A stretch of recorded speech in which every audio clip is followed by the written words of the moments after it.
company decided that I was no longer a rookie and I was experienced enough to become a trainer. So I had this one guy, and his dad was a truck driver, and I'm sure he's driven trucks before that, but he's never crossed the border. So I was running him with him on his first trip and talking through the border crossing, everything like that, and then run up. We had 2 truckload delivery to basically the eastern point of Minnesota, or Massachusetts, basically Boston. So we crossed the border fine. We trucked down there all night. It's fun. We're talking to each other on the CB, having a grand old time. And about 45 minutes away from the delivery, I get a call from dispatch. They say, what trailer do you have on? I said, oh, this one. You have the wrong trailer. I'm like, no way. So at that time, there were preloaded trailers at the yard, and you would pick them up and then do your delivery.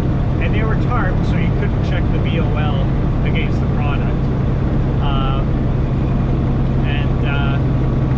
I was told to go pick up a trailer at the yard and then take her down. So for some reason in my head, I had this one number in my head, and I'm like, that's the trailer I'm supposed to take. That's for sure the trailer I'm supposed to take. So I hook up to that trailer, and you know, the first thing that I should have noticed was that my dispatch told me that the paperwork was supposed to be in the side box of that trailer. I opened up the side box and it was gone. It wasn't there. But I was, just by coincidence that day, my dispatcher emailed me the paperwork, so I'm like, okay, good thing they emailed me it. So I printed it off, and that's what I used, and went with that. Yeah, I never checked the trailer number in my head to the trailer number that was supposed to be on my dispatch. And sure enough, it's wrong. So I get to 45 minutes of the delivery, and they tell me, you gotta reroute yourself and make this other delivery. Luckily, it was just down to like North Carolina or something like that, and I was only a couple hours off route instead of like the west coast of the US, because that would have been bad. That would have been a lot of time lost, and fuel, and expensive. Yeah, so I get the trainee on the CV, and I'm saying, hey, so I screwed up. I gotta leave you here. He's probably thinking, so this guy, young kid, supposed to be training me, picked up the wrong trailer. What kind of future do I have here? Yeah, so I give him the directions to get to the delivery, because the directions on the dispatch, they missed a couple turns, and you can easily get yourself lost. And so I tried to explain the best I can for how he should get to the delivery, and set him on his way. I think he turned out fine with that. But yeah, I had to deke off and make my delivery at another completely different place. It turned out fine. Like, it was only a couple hours lost, a little bit of fuel. But a few weeks later, I run into the guy that was supposed to take that load. He gets at me and he's like, "Oh, you snaked my run from me. That was a good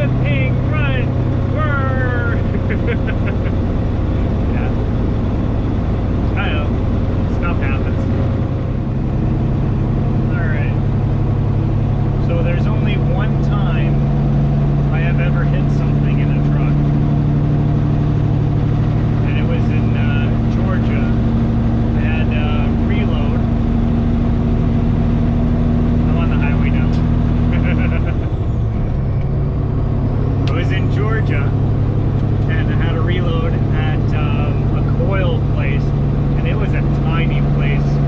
And you pulled in the lot, you did this kind of 45 thing.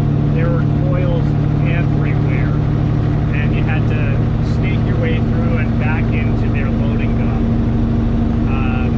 And it was a tight squeeze. This was in the old Peterbilt 389 I used to drive. I have a few videos of it up, just driving around and stuff. Yeah, I was backing up into this dock, and I lined it up. I was like that or so, that kind of angle, and there was a coil at my front left corner, right at the driver's side, and I was watching it. Like, I'm getting pretty close to that, but I need the space, and I sure hope I don't hit it. So I'm backing into the dock. I'm half looking at the trailer, half looking at this coil in the front of my corner, and all of a sudden, the coil moved. I'm thinking, whoops. So I stop, I reposition, and I'm back into the dock, and I get out. I look at the front bumper, and it's doing this. So I'm thinking, oh crap. Anyways, I took a ratchet strap. I hooked one end to the rim, the other one to one of the anchors in the bumper, and I just ratcheted it down and bent it back straight. And it was like that for a very long time. In fact, up until the last point I drove it, it was still the same bumper, still the same crease. And I talked to the driver who is currently driving that truck now. Yeah, about a year after I left that company, he was still driving around with that same bumper, but the crease that it leaves when it bends, it creases the top and bottom of the bumper. And finally, after a year of fatigue, it started loosening off and it was flopping in the wind, and it was time for a new bumper on that truck. So it has been replaced since, but that was the only time I've ever actually hit something myself by fault with the truck. I've had things hit the truck, like a lady. I have dash cam of this, and I'm gonna make a video of it. A lady cut right in front of my truck. I don't know what she was thinking, and I swerved out of the way. I made it into the other lane. But she still nicked my bumper, and she creased it. So I'm gonna run with this bumper for the rest of the winter. But yeah, I'm getting a new bumper.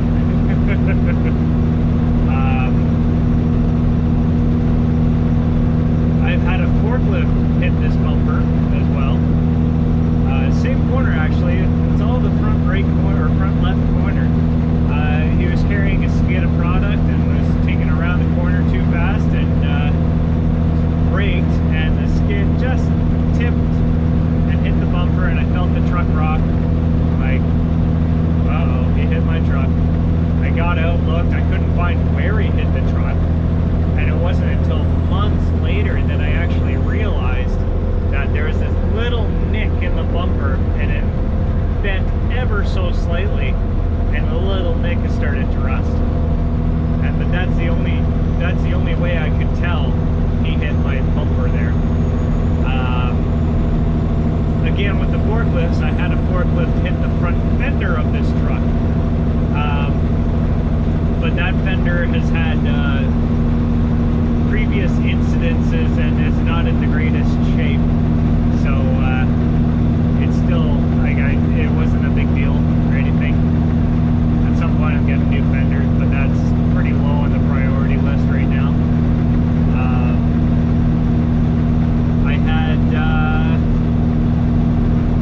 had a guy, this is the old 389 again, I had a guy back into the spot beside me at a truck stop, and he hit the side of the sleeper. And I'll tell you one thing, it's not a fun feeling to be sound asleep and then feel the truck rock. truck rock again. So I bolted up from bed, jumped in the driver's seat, looked out the curtain, and saw him just taking off. So I yelled at him on the CB, "Where are you going? You hit my truck."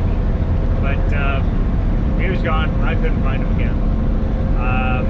I mean, it left a scratch on the sleeper. It didn't actually dent the sleeper or anything. And it took out the mount for the reverse floodlight. So it needed a new mount, and they just left the scratch. It sucks because it was a brand new truck. And he hit it and left a scratch. Ugh. This is about the incident in the video there. So, a little bit of a backstory. It's raining, I was empty. ABS on the truck wasn't working. There was something wrong with it. I had the ABS light on the dash. I was following this guy in traffic. I figured I was leaving enough following distance, but he kept arbitrarily hitting the brakes all the time and like braking for no reason. So yeah, I was at a safe following distance, but he kept braking and I didn't brake as well, so I kept eating up the following distance with his braking. And we're getting up to the intersection, and I could see the countdown on the lights, and it started 13, 12, 11, 10, like, okay, if we do this, we can both make it through the intersection. And we should have both made it through the intersection, but no, it counted 4, 3, 2, 1, and by the 2, he was already braking to stop for the intersection. And then it turned yellow and he stopped right there, right at the line. And like at that point, he was already braking beforehand, and I didn't like that, and I was closing the following distance, so I was following too closely at that point, and he just stopped, and I hit the brakes, lose traction in the rear wheels. I feel the rear end slip out, immediately off the brakes into the right turn lane, and then wiggle out and straight into the intersection. I figured I would have hit, like, one of the trailers would have hit him. I figured I hit him at some point. And I was very lucky that no one was actually in the right turn lane, because I didn't think there was, but I didn't have time to check. I just darted in there. That's all I could do. And miraculously, I didn't hit anything. So that was good. But yeah,